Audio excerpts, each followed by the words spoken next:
Hey Chandler, I just read your essay entitled The Foolishness of Man. And I think you do a really nice job providing source support for your claims. You're really good at that. So that was fun to watch. And I think you do a good job moving us, with your thesis saying, while Arthur, his knights, and Hank are foolish as a result of their culture or ambition, the man in London's story lets his own pride and ignorance make him out to be a fool. So you pretty well move through your essay following that roadmap. So you talk about Arthur and the Knights, and then Hank, and then the Man in London story. So I think you do a really nice job with that organizationally.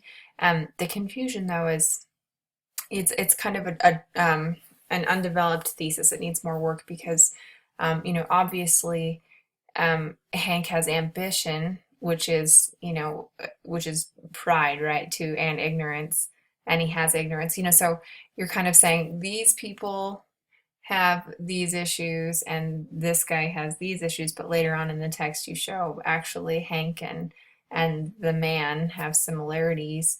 So anyway, it's just kind of it's not quite where it needs to be yet. Compare contrasts are just tough essays. Um, so there's some issues there. Also, I want you to work to make every word count. So for example, and you take the comma out. If it's Mark Twain's, no comma, a Connecticut Yankee and King Arthur's cart, no comma, and Jack London's, no comma, to build a fire, no comma. Um, both share a theme centered on man's foolishness. Um, and then you don't need both, right? Because they share it. Both of them do it. Okay, so share a theme centered on man's foolishness. Twain's presentation of King Arthur and the Knights make the Knights, and it'd be makes, because it's his presentation, makes the Knights and Arthur appear to be complete morons. Um, Even Hank eventually becomes a fool himself through the novels he tries to modernize medieval England. Jack London's character, the man, also is written to seem a complete fool, while the characters in both stories make themselves out to be fools. So there's a little bit too much repetition there. Um, you can say, while the characters in both stories are foolish, um, what do you want to say? Because you say they make themselves out to be fools. There's a significant similarity between them, but your thesis doesn't show that, right?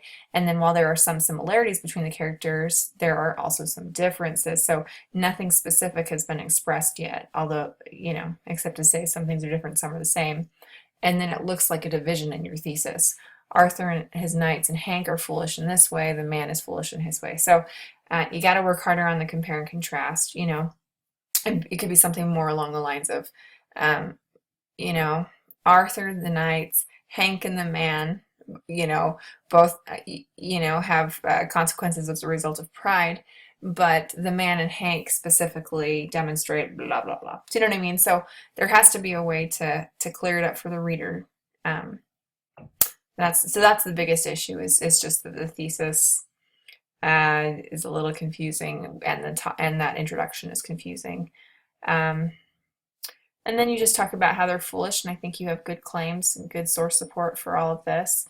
But when you go to the end and you say, um, all in all, the actions of each of these characters prove that they allow their own flaws to make themselves into fools, you haven't developed that yet. I mean, you've talked about the knights, their upbringing and their culture is what led to their demise.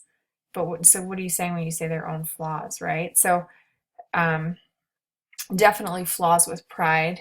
With the man, I absolutely see that, but I'm not really seeing that with the knight and King Arthur. So there are just still some more questions to address in this piece. Some more proofreading to do. Um, but this has some really good content, and I look forward to seeing what you write next.